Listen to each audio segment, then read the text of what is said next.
The tragic death of Boston's Brad Delp, the voice that silenced itself. Brad Delp was the voice of a generation as lead singer of Boston. His soaring 4-octave range powered anthems like More Than a Feeling and Peace of Mind to multi-platinum status. Yet behind the rock star's persona was a man universally described as humble, generous, and profoundly sensitive. This is a Headstone Chronicle investigation into the devastating personal turmoil and private despair that led to his suicide on March 9th, 2007. A story not just of a death, but the painful human struggle behind it. Bradley E. Delp was more than his legendary voice. He was a kind-hearted perfectionist, plagued by internal demons. Friends and bandmates consistently spoke of his gentle nature, a stark contrast to the rock star ego. However, this sensitivity made him vulnerable. It is widely reported that Delp battled severe depression for most of his life, a fact that he worked hard to keep private from the public eye. This ongoing internal battle is the crucial backdrop against which his final days must be viewed. The pressure of fame, combined with his existing condition, created a fragile foundation. A secret revealed. The immediate catalyst for Delp's suicide emerged 5 years after his death, during a legal battle between his family and Boston founder Tom Schultz. While Delp's family pointed to long-term stress, court testimony revealed a specific, humiliating accident that likely triggered his final act. The incident involved Meg Sullivan, a housemate who was also the sister of Delp's fiancée, Pamela. Sullivan discovered a hidden camera in her bedroom. She and her boyfriend, Todd Windmill, confronted Delp, who immediately and remorsefully confessed.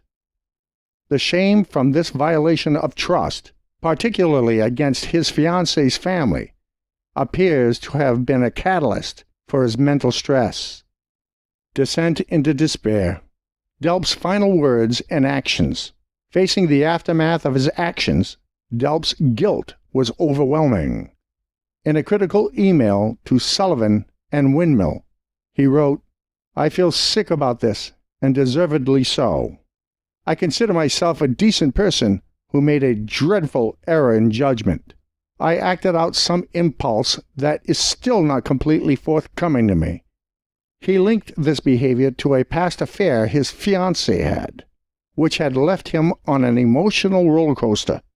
The prospect of confessing his own transgressions to Pamela, the woman he loved, became an unbearable burden.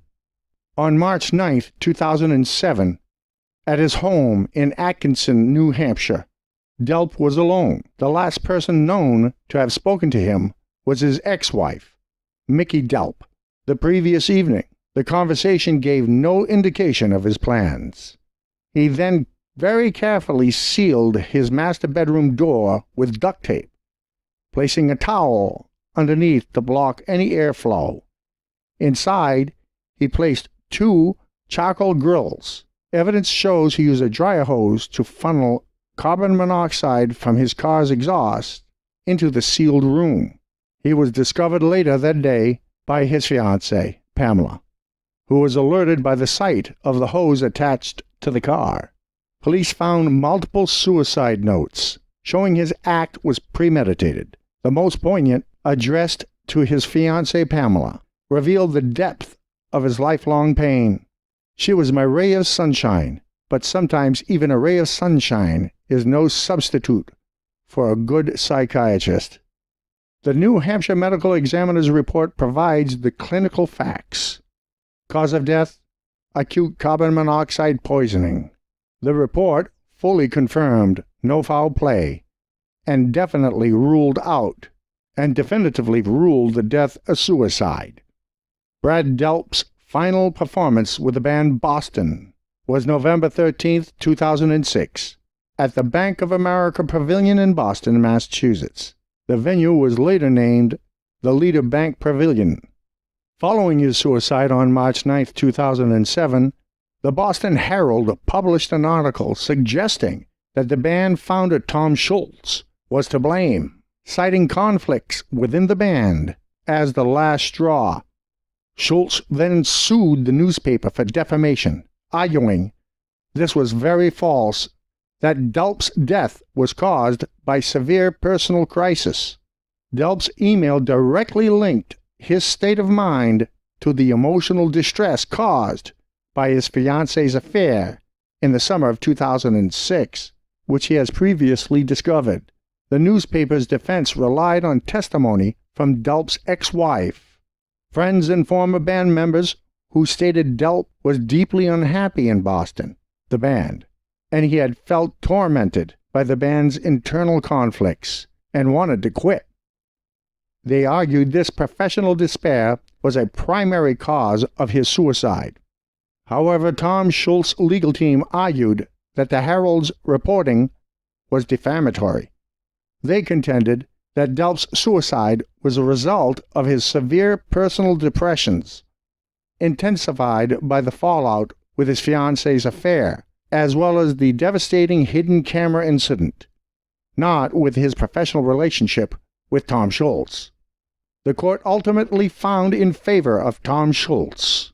A jury determined that the Boston Herald and its reporters had acted with actual malice, meaning they knew the statements were false, or acted with reckless disregard for the truth, by publishing defamatory claims that Schultz was responsible for Delp's suicide.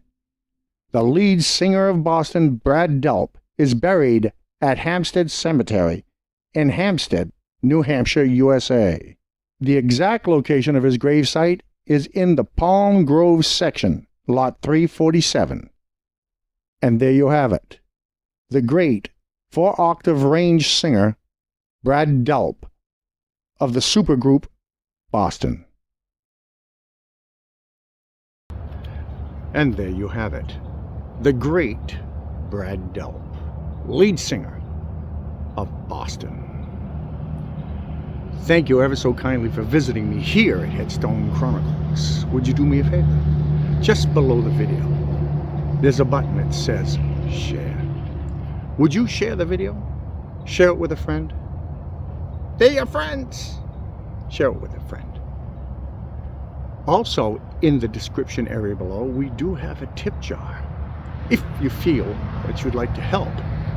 And I thank you ever so kindly in advance. Do like, subscribe, and definitely press that little bell icon up there. This way it comes direct to you, okay?